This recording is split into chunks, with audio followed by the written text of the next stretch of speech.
Hello everyone, this is Anne from Odulcina. Look at this. Yesterday we had a road trip, me and my husband, to go get some furniture for the farm. And I did that in the car. So this is what I love to do when we are traveling for more than an hour. Yesterday it was like more 2 hours and a half back and forth, so 5 hours kind of. So I did more than that, but I did that. So I've used the coffee shop fabric that I created a while ago. It's been 2 years now that I have this fabric available, and I did some embroideries here with the leaves, but mostly I added some laces all around. So I love that. Now I want to get this out of the embroidery frame and do a junk journal cover with that.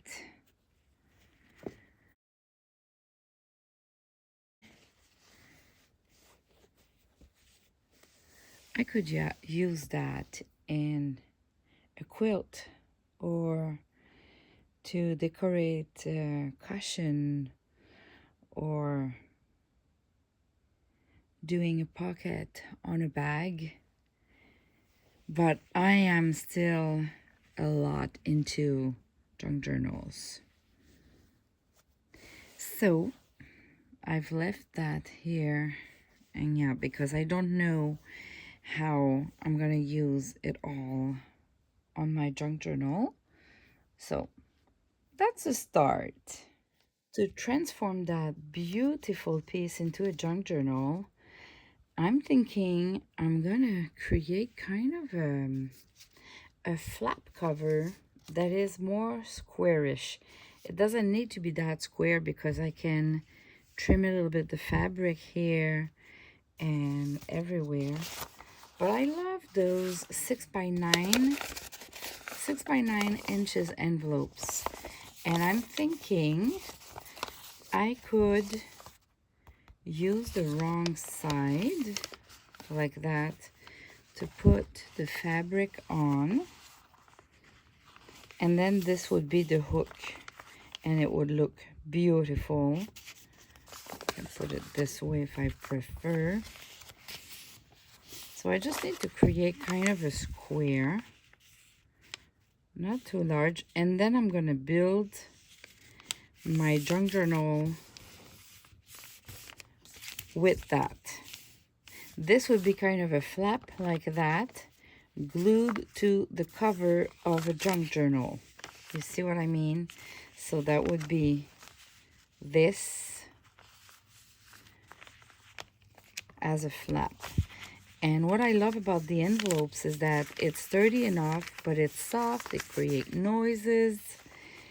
And yeah, so I'm gonna sew it down. I think I'm gonna tear the fabric.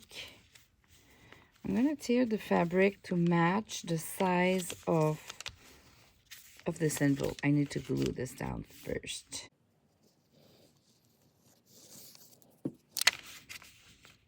A little bit of glue. It doesn't need to hold that much because I'm gonna put the fabric on top. And then this part, if I want it to be framed like that, looks pretty much what I would want this way. So I need to trim it about that.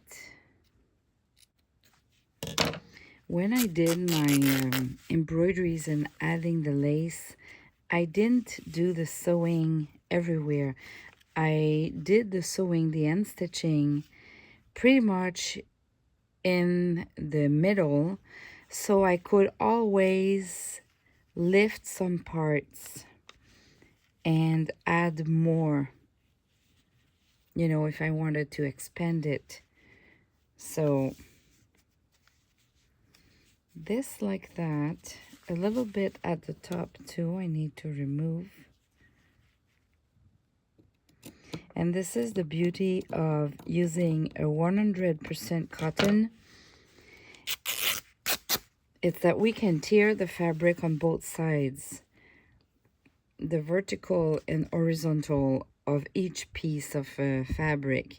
And that was my main criteria when I had this fabric printed by a manufacturer, is that I needed to be able to tear the fabric on all sides, so I could tear and have that gorgeous look of the tiered fabric on all the sides. All right, so now my cotton is the good size. So I'm gonna apply some glue. And just to make sure that the glue doesn't peek through, I'm gonna kind of flatten it with my finger. And that's the beauty of that glue, is that I can just rub on my skin and get rid of it. Okay, so let's place my fabric perfectly. And then I'm gonna just glue this middle very flat and perfect. And then I just need to hand stitch all around. So I have like a thread that is bigger than usual, and it's an off-white, so it's gonna create a little contrast, and that should be perfect. So I'll just start with, I just don't want to show my little knot here. So I'll do the knot hidden here. And I'm gonna just chat with you, I guess. So we are, I don't know if you remember, November, end of November and December, there was a Canada Post, a strike in Canada, for the whole Canada, impacting all deliveries. I could not ship anything or receive anything unless through UPS or Puro later. And the government forced them to go back to work somewhere during Christmas time, and it officially restarted in January.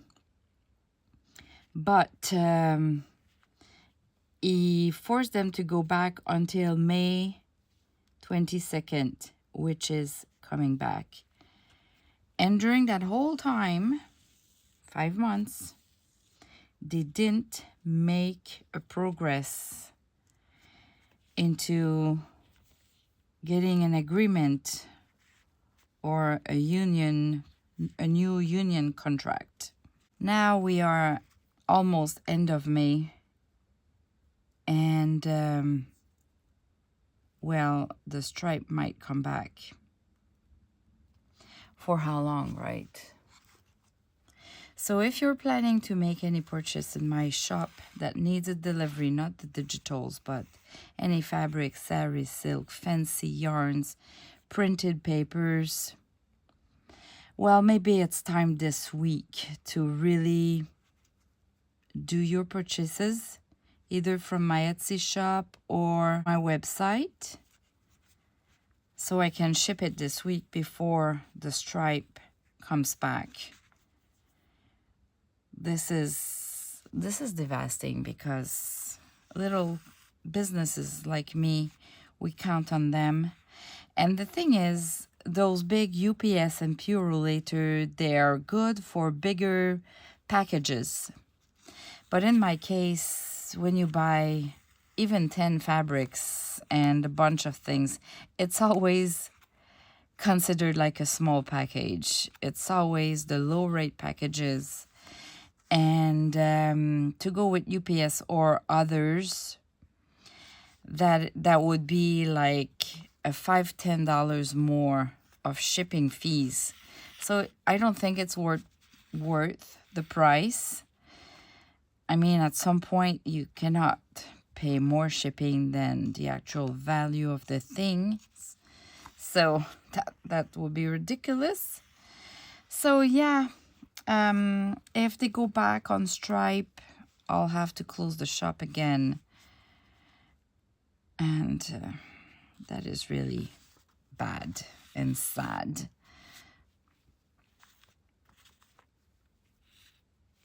So this is coming. I'm pretty sure, and I don't know how long it's gonna be. That's the thing. Okay, I have a hard time with this fabric.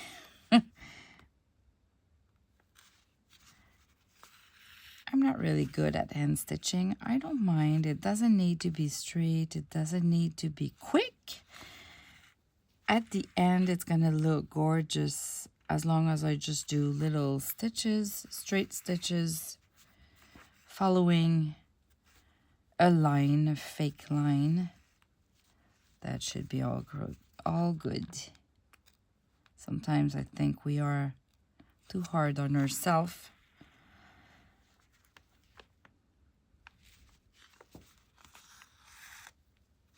This is all things that I've discovered with the junk journals. I mean, I've always been appealed to embroideries and laces and those kind of things, but I never took time to discover that, to do some. But with discovering the junk journals, for me, it was kind of clear that I needed that 3D effect coming from the fabric, the laces, the stitching. So, I've been destashing a lot lately because I want to start hosting some classes here in my workshop in French, unless I have a couple of ladies that needs it in English, but here where I live in Quebec, Canada, we speak French. So I want to make the junk journal world and embroidery world available to those French Canadians that do not really speak that much English, or they know me by following this channel, but they speak French and they are close to me and they'd like to have like in-person crafting sessions. So I don't know. I think it comes from the fact that I've been working alone in my shop for I'm on my 4th year of working alone in my shop, right? Most of the time. I mean, my husband is here, but I feel like I need a little bit more social in my life and crafters around me with who I can share my passion. And in those days, maybe 20 years ago, when I was a vivid scrapbooker, we had day retreats or even weekend retreats, all together, sharing the same passion, working on our projects with some workshops and a shop to buy things there. So I'm hoping to kind of have more people close to me physically in Quebec, knowing about junk journals, sharing my passion, and then I can host retreats of, maybe I'll start with just a day retreat, and then eventually a weekend retreat and that kind of stuff. That's kind of a dream that I carry on for many years now, because it's been many years that I stopped having or attending retreats for scrapbooking, and I miss that. So that's kind of my goal. But if I want people around me, they need to understand. So that's why I started the channel in French. It's called Odulcina en français. So it means Odulcina in French. And on that channel, it's gonna be more like beginner. Like I'll start from the beginning, like really what is a junk journal, how to do the signatures, and how to assemble a junk journal and small projects. So if you speak French and you might want to join that. I've also created a Facebook group for Odulcina in French and Junk Journal Quebec, which is a French junk journal group for those who live in Quebec. So we can talk about our local shopping places and ideas, and eventually workshops, classes, retreats, that kind of stuff. So it might not be interesting if you're not from Quebec, but I know some of you here are from Quebec because I sell in Quebec. So Quebec, Canada. Anyway, this is all coming. All right, the other thing I wanted to share with you is I've been destashing a lot because just over less than 5 years, I have too much stuff. And so I did big baskets of laces and sari silk that are not 5 meters, that are smaller than 5 meters. And I'm just thinking that I'm gonna spoil more. Like, I don't want to sell those because it's hard to put a price on that, and the shipping is expensive. So I don't want you to spend money for the things that I don't want anymore, which you might want. They're not great because I have them. So at some point, but when you have too much choices, at some point you can say, okay, these 10 of my favorites and those 5 are less my favorite, and I'm letting go those 5, you know. So what I'm gonna do is every order that comes in, I'm gonna just spoil you with a bunch of things that I want to get rid of. It won't impact your shipping cost, I guarantee you. So it's kind of an additional gift, and you do whatever you want with that. Hopefully you're gonna like them and use them. Yeah. So for the next orders, I can guess it's gonna take me weeks to get through the whole thing, but and this is why it's sad that Post Canada might do a strike, because it seems like every time I want to, like the other time, I've put some papers with modeling paste and that kind of stuff, and then the next day there was that strike. So I've put that on sale, and the next day it was on strike. So bad, eh? Anyway, for now, you still have like a week to get this those additional gifts if you want to order anything from my shop. And then it's gonna keep going on after the stripe, if there's a stripe, because I can dream. Maybe we won't get there. That would be great. That would be great. So also, what else I wanted to say?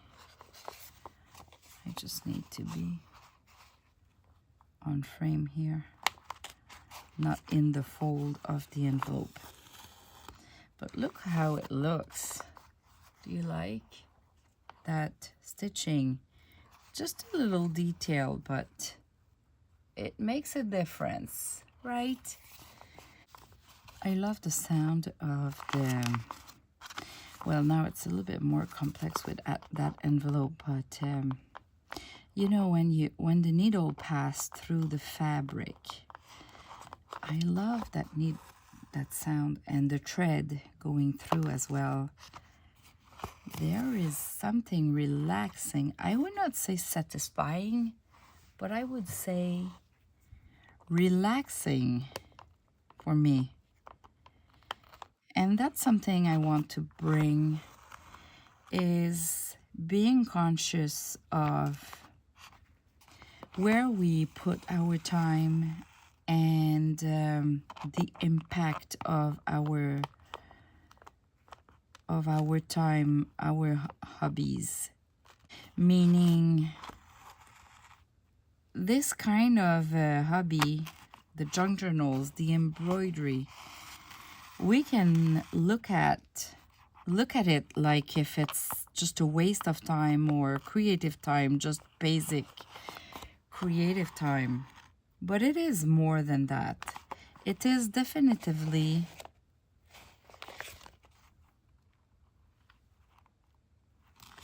a time of relaxation, removing some stress, a time where you can think as well, and you can find ideas or solutions for your home life. It happened to me so often. A time with yourself and your thoughts. You know, 2 times in my life, I have not been able to craft for many months, and those 2 times were when I built new houses. In the chaos of the construction, moving and everything, those boxes for my crafts were the last to be unpacked. And at some point I realized, and it did that 2 times in my life. So I guess for me, creativity is really important and essential for my mindset. Because those 2 times I was almost at the edge of a depression. So I've realized how, for me, I really need to allow myself some time of creativity where I create beautiful things, even if it feels like it's useless to some people. You know, some people they need some activities, sport activities. For me, it is creativity. So I don't know for you, but if you're on my channel, you might be someone a little bit like me that needs some sort of creativity in my life. And it could be painting, it could be sewing, it could be junk journals, it could be different things, right? As long as it's creativity involved. And I want to talk a little bit more about that, to let you realize, for those who might struggle with all their responsibilities and their lack of free time, that they don't allow their brain to give themselves a break and do some creative stuff. And when we do that, well, at some point, we starve ourselves of our creativity and we go unbalanced. And then you might be at the edge of a depression, you know, especially when you have young kids, or if you have a career that asks you a lot, but you're a creative soul. What did you do? You need to take some time for your creativity, even if nobody understands you. That's what I find. My husband understands that now because he saw me going through almost a depression, and he saw is how just playing with papers or painting at that time just changed the whole thing, because suddenly I was happy and suddenly everything was easier. I had more energy and I didn't create something big. I was just playing with my crafts. And I think in the society that we are right now, where it's all like go, go, go, the rat race, where it seems like we need to do something that is useful or that generates profit or money. And well, junk journals and end stitching and embroideries, they are meaningful because that quality time with your thoughts, we should consider that. But it keeps you balanced and with your mood and your connection with your creativity, and that makes me happy. And if we are not happy, right, we lose energy, we lose joy, and at some point we feel depressed. So if you are one of those that struggles with allowing you some time, and you never thought about this aspect of being creative in your life, maybe try to reconsider that and allow you more time so everything else feels easier. So today I'm taking a coffee break, right starting my day.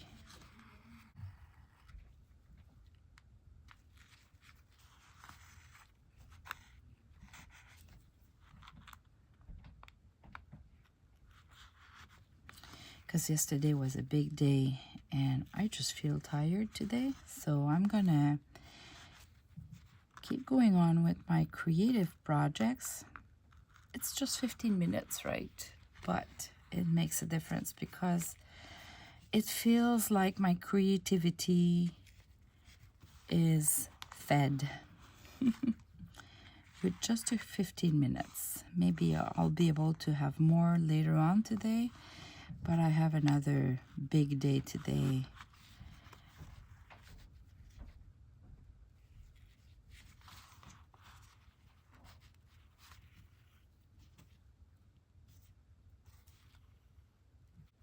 And this is how it looks. And this will be a flap on a junk journal cover. Look, even inside, it looks gorgeous. So this will be a flap inside a junk journal cover. The other thing that would have been great is to tea stain the fabric first, and instead of being white, it would have been like a tan of vanilla of white fabric. So depending on your style, you might want to tea stain the fabric first. All right, have a great day, everyone. Bye-bye.